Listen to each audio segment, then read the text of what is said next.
Buenos días, qué gusto que nos acompañe aquí en Radio Panamá. Muy buenos días a todos los que están allí trabajando, a quienes están colaborando con ustedes, a sus oyentes, a quienes nos van a acceder por redes sociales. Quiero empezar primero disculpándome con ustedes. Tenía una entrevista la semana pasada. Razones de salud imposibilitaron poder llegar ese día, mismo día que coincidió con una situación bien compleja, pero estamos en proceso de superarla y a la orden. Gracias por la oportunidad nuevamente. Saúl, antes de iniciar en temas de presupuesto y lo que está pasando en el país, nos enteramos esta jornada que hubo noticias en torno a las cuentas bancarias de Suntrax. Sí, pues es lo que Suntra ha venido denunciando. Nosotros hemos dicho que hubo desde el Estado, desde la más alta dirección del Estado, me refiero a Cortizo, Carrizo, me refiero a Melillo, que estaba al frente de la Caja de Ahorro, me refiero a Castillo, que estaba en la Superintendencia de Banco, Dori Zapata, que estaba en el Ministerio de Trabajo.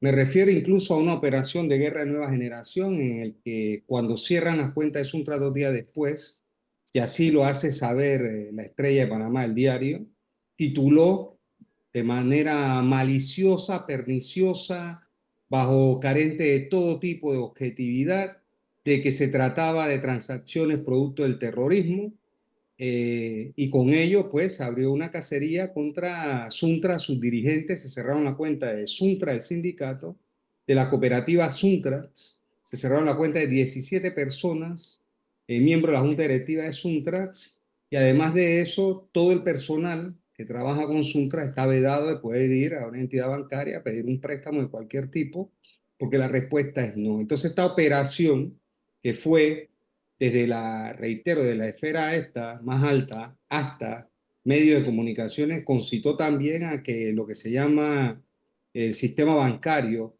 que existe en Panamá haya cerrado las puertas de poder posibilitar apertura de nuevas cuentas en el mismo.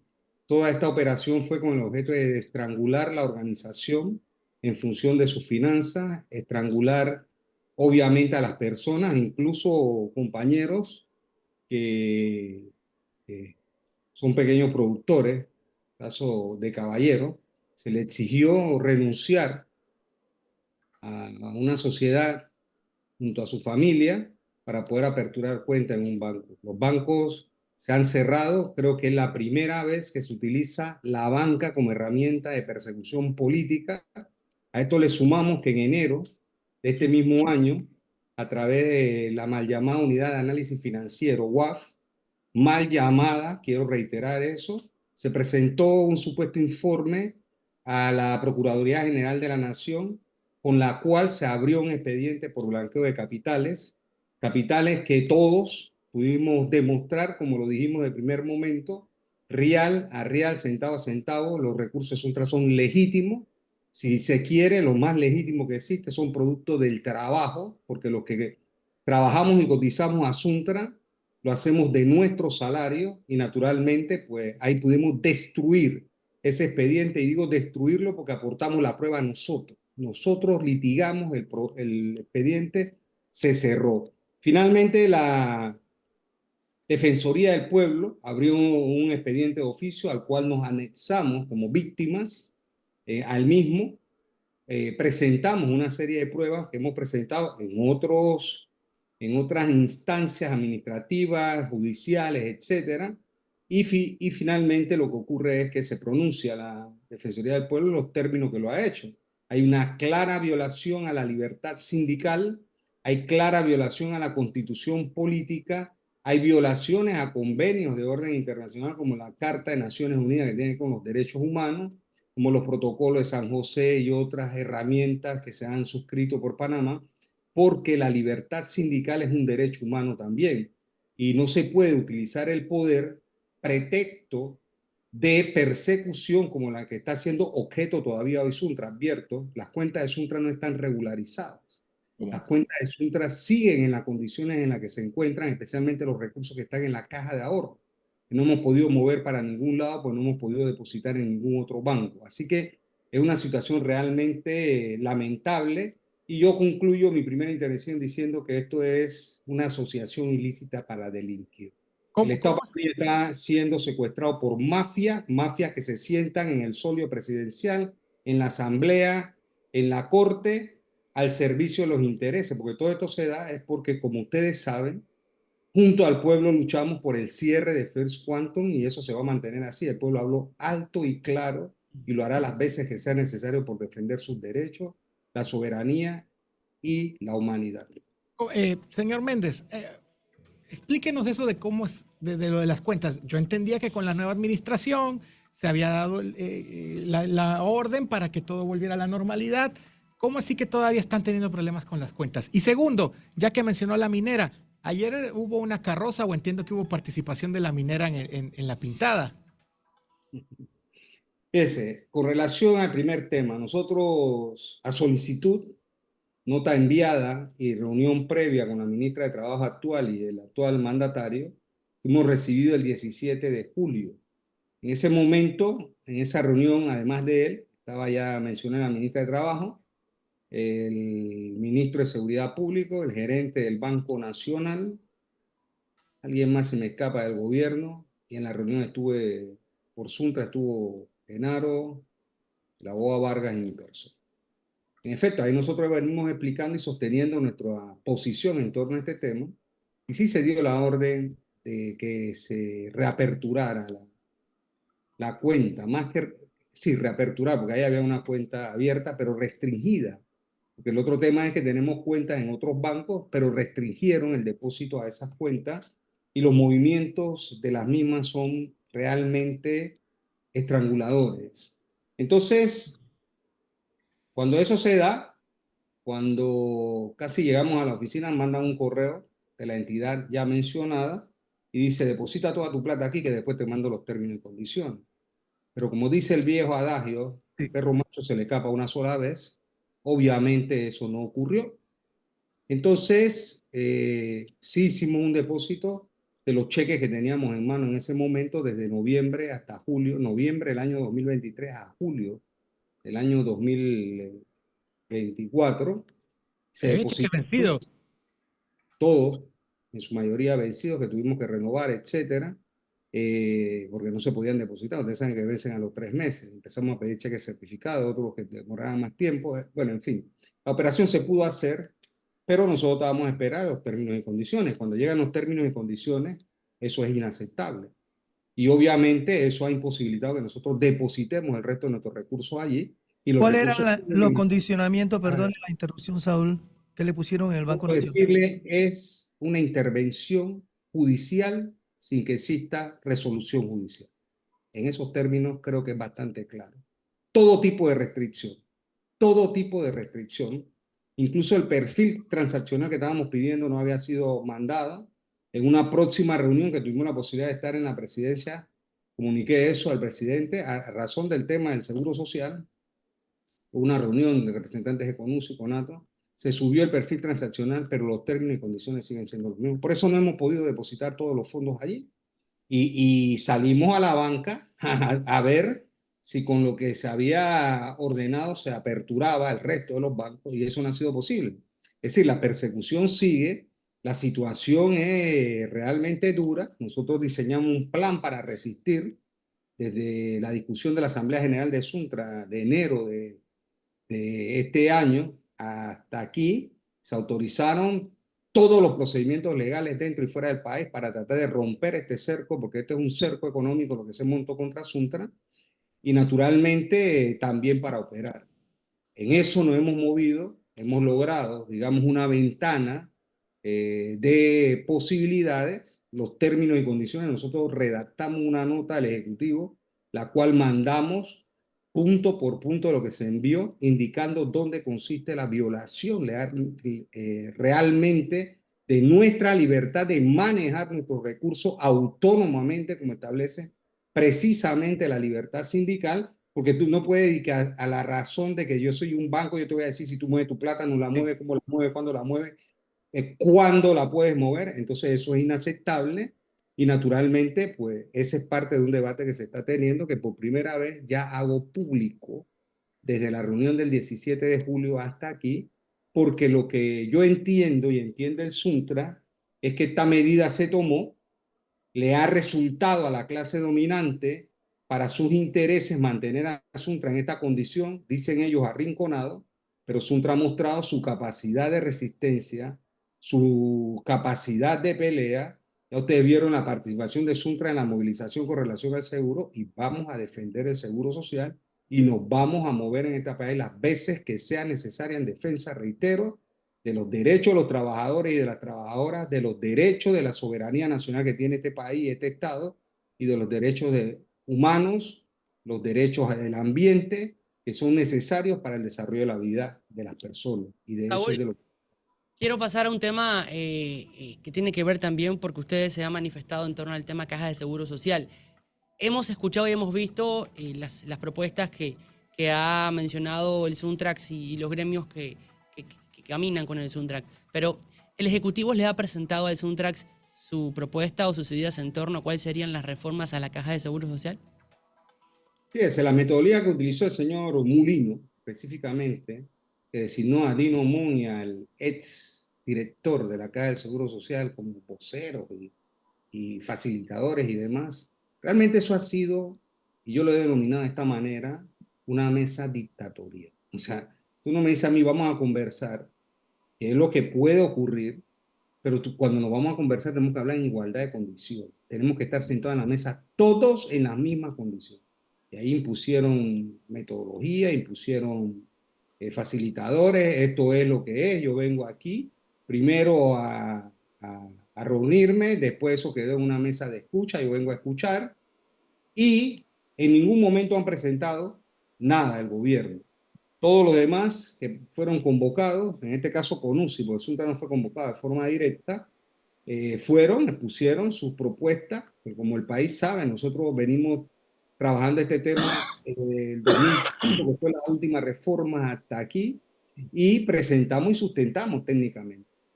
El único que habló en esa mesa de cuentas individuales fue la patronal, es decir, el sector de la empresa privada. Todos los demás que se manifestaron allí y sustentaron su posición plantean el hecho de que debemos regresar al sistema solidario de pensiones o de reparto puro, como le llaman otros, porque ese es el mecanismo con el que podemos atender la crisis generada desde 2005 por Martín Torrijos, susodicho sea de paso, Dino Mon, que era técnico y representante de la empresa privada en esa discusión, al igual que Brenes, que hoy también es asesor de Mulino. Entonces, allí se ha llegado a presentar lo que se ha presentado. Ellos dicen que recogieron los insumos, que hicieron una matriz, que ahí va a aparecer todo, etcétera. Presentaron una primera matriz que fue cuestionada por los participantes y se planteó que ahí tenía que realmente ponerse lo que cada quien había indicado. Así que cada quien escribió lo que debió haber aparecido en esa matriz. Y finalmente culmina, entiendo, el miércoles con una presencia del señor Mulino en la mesa. Es decir, eso no ha sido un diálogo. Nadie sabe qué va a presentar el Ejecutivo el 6 de enero, el 6 de noviembre, perdón, como ha dicho el propio Mulino varias veces en sus entrevistas, en sus planteamientos. Y realmente es una situación, yo diría, patética, porque un tema de esta naturaleza tú no lo puedes tratar como la forma que yo he visto despectiva que el señor Mulino se dirige a la población y a los trabajadores organizados, que los cierra calles, etcétera. Y yo lo que creo es que es una alta irresponsabilidad por parte de él, pero además él también cerró calles. Es decir, en la cruzada civilista, ¿cuántas calles se cerraron en este país? Digo, si tenemos memoria. Y esto yo se lo pregunté de frente, directo, en una conversación que tuvimos. ¿Ustedes cerraron o no cerraron calles? ¿Y por qué lo hicieron? Y lo hicieron porque creían que era necesario hacerlo. Bueno, cada movimiento en determinado contexto que se desarrolla la lucha social del país, política, económica, etcétera, cultural, patriótica, requiere acciones de masa y esas acciones de masa no pueden ser tratadas despectivas. Pero además es importante aprovechar esto para refutar que creo que equivocadamente el señor Mulino sale una y otra vez a hablar de los pacientes del Seguro Social. Pues los pacientes del Seguro Social, ¿quiénes son? Los trabajadores, sus mujeres, sus hijos, sus madres, su padre. No es el señor Mulino ni su familia, ellos no se atienden ahí. No es de la burguesía, ellos no se atienden ahí. Eso es de nosotros, que somos los que tenemos que hacer la fila, que somos los que tenemos que cuando vamos a la fila, no hay esto, no hay otro y no hay lo demás. Nosotros no estamos defendiendo eso. Eso tiene que mejorarse porque no estamos satisfechos con la prestación del servicio, no estamos satisfechos con que se roben la plata del seguro social con los altos precios, las licitaciones y toda la maleantería que hay en este país. Nosotros no estamos satisfechos con eso. Pero eso no significa que vamos a aceptar privatizaciones, eso no significa que vamos a aceptar cuentas individuales, eso no significa que vamos a aceptar paramétricas, aumento de edad, jubilación, cuota y demás, porque hay soluciones sin tener que recargarle al pueblo que ya viene cargando esta dura situación creada y generada. Y entonces este señor sale en su conferencia a hablar de Sierra Calle y demás. Él tiene que respetar, porque en este país justamente la lucha del pueblo en las calles, no en otro lado, son las que han aportado grandes, pero grandes y enormes formación social del país. El 9 de enero que fue cierre de calle, enfrentamiento a las tropas norteamericanas, mientras que los oligarcas que él defiende entregaban la patria, pedían la intervención norteamericana, entregaron el canal, etcétera. Entonces él tiene que aprender a respetar. Me parece que él piensa que nombraron aquí un soberano, o como él se declaró, dictador o dictadorzuelo, lo cual es inaceptable. Hay que parar de una vez y por todas ese verbo, esa verborrea que de nada aporta y su bravuconada a nadie asusta. Este Saúl, país ha enfrentado dictadura, ha enfrentado a todos estos delincuentes que han llegado al solio presidencial y han robado a mano llena, como todo el país sabe. No le tenemos miedo. Queremos debatir, queremos proponer y queremos que se tomen decisiones en beneficio de la mayoría y no de los intereses económicos, como suele ocurrir en este país. Raúl, le habla Manolo Álvarez Cedeño, un gusto. Dirigente, Saludos.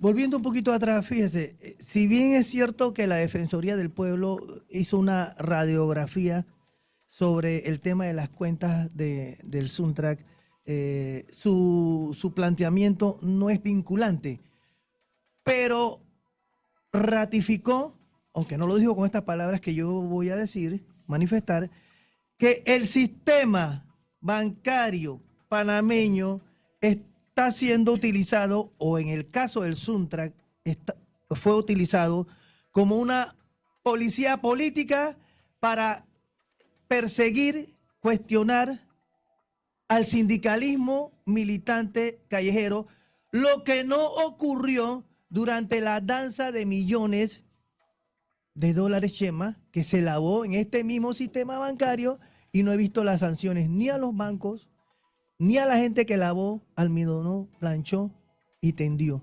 Entonces, ahí eso, y lo digo porque, y no es un lugar común, lo digo porque desde hace rato aquí se está criminalizando, se criminaliza a la juventud, se criminaliza a la pobreza, se criminaliza a la las protesta organizaciones y se criminaliza al sindicalismo, Saúl. Mira, yo estoy totalmente de acuerdo contigo. ¿Por qué no es vinculante? En otras esferas y en otro hemisferio y en otros países, las decisiones del ombudsman, defensor del pueblo, defensor de los derechos humanos, sí es vinculante. Pero como la podrida institucionalidad que nosotros tenemos, todo lo limita en cuanto a las libertades, a la democracia, a los derechos humanos y demás, para preservar los intereses de la clase dominante, entiéndase, de la burguesía corrupta y sus lacayos que llegan al Palacio de la Garza o al Palacio Legislativo y que a su vez nombran a los magistrados de la Corte para defender sus intereses y no de los votantes, entonces se limitó el tema, en el caso panameño, de hasta dónde tiene estos pronunciamientos del defensor del pueblo, esa acción coactiva, no la tiene. Tiene lo que definieron un pronunciamiento de carácter moral, ético, y creo que esos son dos campos que en este país también están bastante pisoteados en función de que ni la ética ni la moral justamente son los valores que se promueven aquí, sino todo lo contrario. Es decir, te sale un imbécil y te dice, robó pero hizo, cosas como esa, ¿no? Fulano es igual a fulano y con eso ganan votos. Y piensan que están vendiendo valores y lo hacen públicamente, lo hacen a través de medios de comunicación. Saúl, perdone que lo interrumpa, lo que pasa es que el tiempo nos apremia. Voy a cambiarle un poquito de tema. ¿De dónde el ministro Chapman quiere que se mejore la recaudación de impuestos? Si yo discuto acá con mis compañeros que ahora van a querer apretar a la gente con el ITBMS, cuando hay una gran cantidad de impuestos que la gente con mayores ingresos que las multinacionales y que otras empresas podrían pagar o podrían ajustarse en lugar de gravar el consumo, que es el ITBMS, que es realmente el impuesto de la gente de a pie. ¿Coincide o no coincide conmigo? ¿Cuántos impuestos hay en este país que pudieran aplicarse a las capas más privilegiadas en vez de pensar, como se dice popularmente, en la canalla? Bueno, fíjate, este es un tema que hay que verlo en dos direcciones. Tema que tiene que ver tributario. El primero con el presupuesto. Es decir, hay una gran cantidad, como consta incluso en la actual administración, de gastos suntuarios que no le sirven de nada al pueblo panameño, pero que los grandes burócratas cobran. Hay que ver eso. Hay que ver las botellas politiqueras. No estoy hablando de los funcionarios públicos, el que trabaja, sino de las botellas politiqueras, los altos salarios de ente que llega a la administración pública. Hay que ajustar allí en primera instancia. En segunda instancia, para hablar entonces de tributo, que es el planteo que tú acabas de hacer, José María, hay que hablar primero de la evasión. La evasión está calculada. No es que no tienen que pagar, sino que evaden pagar los mismos oligarcas, los mismos empresarios. Está calculada en casi más de 10.000 millones de dólares, dicho por la propia Contraloría y el MEF. Reconocen esa evasión. Esa evasión hay que recuperarla. Ellos saben, eso tiene nombre y apellido. Detrás de la famosa fábula esa llamada sociedad anónima, hay gente de carne y hueso. Es decir, ahí vas a encontrar los apellidos estos, rimbombantes, oligarcas que evaden. Entonces usted tiene que ir ahí y recuperar lo que se están robando, porque obviamente ellos se oponen a que se lleve a la categoría de delito la evasión. Si usted pone eso como un delito, estamos hablando de miles de millones, entonces muchos de ellos deberían ir presos, aunque ya sabemos cómo es la justicia tan corrupta en este país que a los delincuentes de cuello blanco no los meten presos, por un lado. Por otro lado, está el tema de nuevos tributos. Fíjese, el foro de Davos, invito a leer las últimas resoluciones del foro de Davos y el propio Fondo Monetario Internacional hace 2 o 3 días, la semana pasada, incluso en convalecencia, pude leer que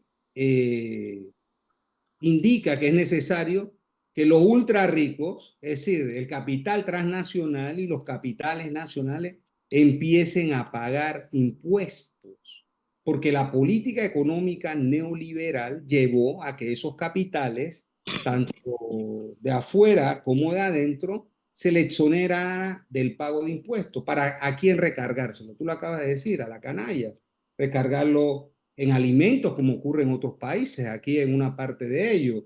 Recargarlos en útiles de aseo personal o de la casa, recargarlos al consumo, lo cual es una crueldad, porque una persona que no trabaja, que está al día a día, que sale, como ocurre con más del 54% de la población económicamente activa aquí, que está en la informalidad, que sale a ganarse la vida, entonces de ese real que se consiguió 10, 20 dolitas al día, tiene que pagar impuestos si compra un desodorante, tiene que pagar impuestos si compra X detergente porque se lo ponen al consumo. Y en el caso de los trabajadores, graban el salario. Y como graban el salario, entonces los propios empresarios por ley están obligados a retener de la fuente, es decir, ellos son retenedores de los impuestos. Allí hay el problema y con eso entonces se roban la cuota también obrero patronal. Y, perdón, y cuando se cobran, se roban la cuota obrero patronal, se roban los impuestos que descontaron también, para que estemos claros, y eso no lo persiguen. Raúl Méndez, queremos agradecerle por estos minutos aquí en Radio Panamá. Esperamos recibirlo en cabina en los próximos días para que pueda acompañarnos cuando esté totalmente recuperado del quebranto de salud que tuvo. Y bueno, Radio Panamá está, los micrófonos de Radio Panamá siempre están abiertos para usted y las personas que lo necesiten. Quiero agradecer la oportunidad, disculparme una vez más y con mucho gusto una vez ya estemos en plenas facultades de poder atender todo desde el punto de vista físico, pues estaremos allí sin duda. Gracias. Raúl Méndez, secretario general del Suntrax, pasa por los micrófonos de Radio Panamá. 7:17, Chema Manolo Malú. Vamos a recibir a esta hora al presidente de la Cámara de Comercio e Industrias de Panamá, el señor Juan Arias, a quien le pedimos disculpas por el retraso. y queremos agradecerle por su presencia aquí